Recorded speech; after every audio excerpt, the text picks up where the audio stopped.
Thought के साथ आप सभी का वेलकम है। Don't worry about being successful but work toward being significant and the success will naturally follow you. Yes, बिल्कुल ही परफेक्ट बात है। कोई भी काम हमें ऐसे तरीके से करना चाहिए कि हमारा काम सिग्निफिकेंट हो जाए, तब सक्सेसफुल तो हम अपने आप ही बन जाएंगे। सक्सेस तो हमें फॉलो करके आ ही जाएगी। इसके लिए हमें चिंता करने की कोई जरूरत नहीं है। कोई भी काम छोटा हो या बड़ा हो, इस टाइप का उस टाइप का, उस काम में हम अपना 100% डाले, कुछ एडवांस, कुछ नया, कुछ बेटर ऐसा डाले कि हमारा वो काम सिग्निफिकेंट हो जाए और उसे फॉलो करते करते सक्सेस तो आ ही जाएगी। तो हमारा ये एंटरप्रेन्योर यही तो करता है। शुरू करते हैं इस बात के साथ एंटरप्रेन्योरशिप चैप्टर 1 का last part, process of entrepreneurship. Process of entrepreneurship के मेन पॉइंट से self discovery, identifying opportunities, generating and evaluating ideas, planning, raising startup capital, startup growth and harvest. देखते हैं सबको one by one. First one है self discovery, learning what they enjoy doing.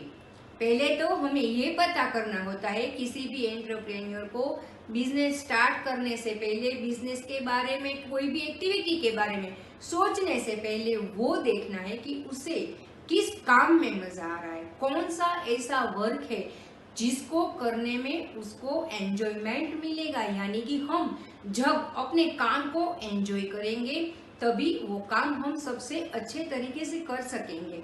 तो यही पहले उसे सोचना है, उसको सेल्फ डिस्कवरी करनी है कि मुझे क्या चाहिए, कौन सा ऐसा काम है जिसमें मुझे मजा आता है, वो मैं अच्छे तरीके से कर सकता हूँ।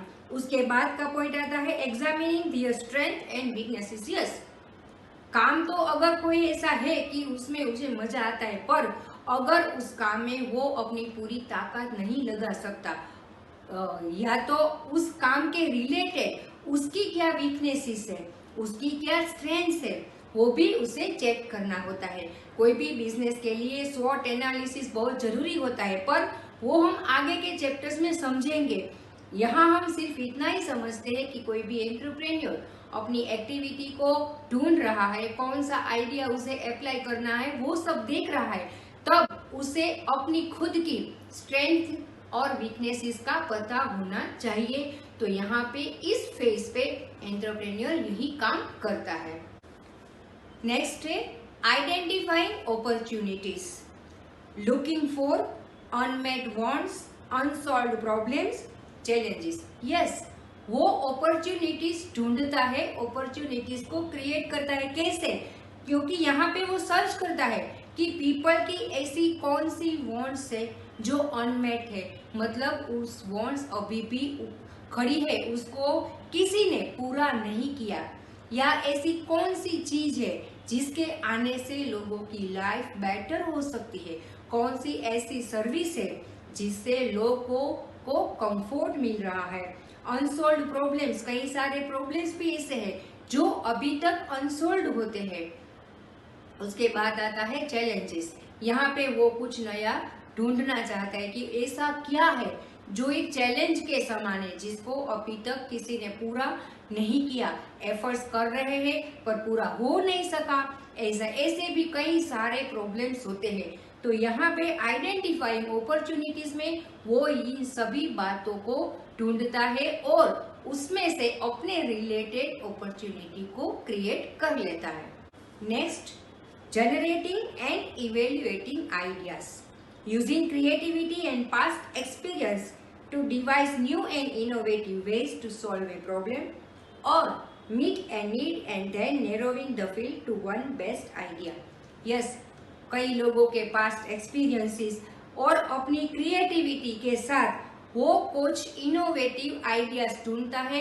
लोगों की जो अनमेट वांट्स थी, जो अनसेल्ड प्रॉब्लम्स थे या तो चैलेंजेस थी, उसके रिलेटेड अलग अलग तरीके के सॉल्यूशन वो देखता है, सोचता है, ढूंढ निकालता है और फिर उन सब में से फिल्ट्रेशन करके वो एक बेस्ट आइडिया को अपने माइंड में अपने बिजनेस आइडिया के लिए सेट करता है।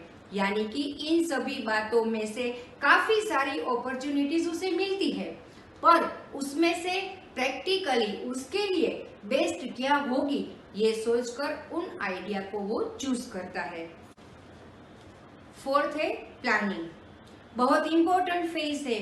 जो भी आइडियाज, जो भी अपॉर्चुनिटी को अपने आइडियाज में, अपने बिजनेस वेंचर में वो कन्वर्ट करना चाहता है, उसके रिलेटेड काफी सारे रिसर्चेस वो करता है, उसके रिलेटेड रिसोर्सेज को आइडेंटिफाई करता है, फिर इन सभी बाबतों को मार्केट स्ट्रेटेजी के साथ सेट करके एक रिटर्न बिजनेस प्लान तैयार करता है। यानी कि उसे जिस आइडिया को प्रैक्टिकली अप्लाई करना है उसके लिए उसके क्या क्या प्लान्स होंगे, कैसे ये सब होगा, कौन कौन से रिसोर्सेस होंगे, कहाँ से आएंगे, कितने टाइम के लिए आएंगे, उसका यूज कैसे करना है, इन सभी बातों का प्लानिंग वो इस फेज पे करेगा। Fifth, raising startup capital. Capital किसी भी बिजनेस की लाइफलाइन होती है, तो यहाँ पे अपने बिजनेस प्लान को अप्लाई करने के लिए, अपने बिजनेस प्लान का इम्प्लीमेंट करने के लिए जो भी कैपिटल स्ट्रक्चर उसने बनाया है, अब उसके रिलेटेड कार्यवाही शुरू हो जाएगी। कैपिटल का रेजिंग वो अलग अलग तरीके से अपने इन्वेस्टर, अपने फाइनेंसर के पास से करेगा। Sixth, startup, launching the venture. अब ये टाइम आ गया है कि वो अपने वेंचर को लॉन्च करे, तो यहाँ पे उसका वेंचर अब स्टार्ट करने का टाइम है। वो अपना वेंचर, अपनी बिजनेस एक्टिविटी को स्टार्ट कर रहा है और कस्टमर बेस बना रहा है। यानी कि उसने जो सोचा था, जिस तरीके से सोचा था, उस तरीके से कस्टमर की नीड को, कस्टमर की अनमेट वांट को वो फुलफिल करने जा रहा है और उसका एम है कस्टमर को मैक्सिमम सेटिस्फेक्शन देना। तो इसके लिए अगर मार्केट रिलेटेड या अपने ऑपरेशनल प्लान्स में कुछ भी उसे चेंज करना पड़े तो भी यहाँ पे वो करेगा। नेक्स्ट है ग्रोथ। अब बिजनेस स्टार्ट तो हो चुका है, कस्टमर का बेस भी बन चुका है, तो अब बारी आती है ग्रोथ की, यानी कि बिजनेस के डेवलपिंग की। तो ग्रोइंग द बिजनेस, अब धीरे धीरे उसका बिजनेस ग्रो कर रहा है। Developing the following strategic plans, अब वो आगे के अलग अलग प्लान्स बनाता है, डेवलप करता है और उसे फॉलो करता है। एडेप्टिंग टू न्यू सर्कमस्टेंसेस, और जो भी नई सर्कमस्टेंसेस आती है, जो भी नए नए सिचुएशन आते हैं, जो भी मार्केट में कस्टमर की डिमांड में, कस्टमर की ट्रेंड में, कस्टमर के फैशन में, वांट में जो भी चेंज आता है, उसके रिलेटेड एडॉप्शन भी वो अपने ग्रोथ फेज में करता है। 8, harvest, selling the business and harvesting the rewards. अब इतनी सारी मेहनत की है, इतने सारे काम, इतनी सारी प्रोसेस के बाद हार्वेस्ट का टाइम आ गया है। अपनी एक्टिविटीज को, अपनी सर्विस या गुड्स को सेल करके वो बिजनेस रिवॉर्ड्स पाता है। यानी कि प्रॉफिट तो मिलेगा ही मिलेगा, पर इसके साथ साथ उसे पॉपुलैरिटी भी मिलेगी। For many entrepreneurs this also means moving on to new ventures and new challenges. Yes, कभी कभी ऐसा भी होता है कि एक बिजनेस, एक नया बिजनेस सेट भी हो गया, ग्रो भी हो गया, तो अब ये जो एंटरप्रेन्योर्स होते हैं वो अगले नए चैलेंजेस की ओर शिफ्ट होते हैं। नए चैलेंजेस को पूरा करने के लिए, नए इनोवेशन के लिए अब वो नया वेंचर स्टार्ट करने की प्रोसेस में लग जाते हैं। एंटरप्रेन्योरशिप का फर्स्ट चैप्टर यहाँ पे कंप्लीट होता है। कई लोग मानते हैं, कहते हैं कि बिजनेस स्टडीज एंड इकोनॉमिक्स का कॉम्बिनेशन ही एंटरप्रेन्योरशिप सब्जेक्ट है। हाँ, ये बात सही है, पर इसके अलावा इसमें जो इनोवेशन है, इसमें जो स्ट्रेटेजिक प्लान्स दिए जाते हैं, समझाए जाते हैं, वो किसी भी नए बिजनेसमैन के लिए, किसी भी पर्सन जो फ्यूचर में एंटरप्रेन्योर बनना चाहता है, उसके लिए बहुत ही इम्पोर्टेंट है। क्लास 11th में ये जो हम एंटरप्रेन्योर्स की ABCD सीखेंगे, इसके साथ ही हम आगे जाके नए अच्छे एंटरप्रेन्योर बन के अपने देश के इकोनॉमिक ग्रोथ में हम अपना कंट्रीब्यूशन करेंगे। Stay tune with C academy. Thank you.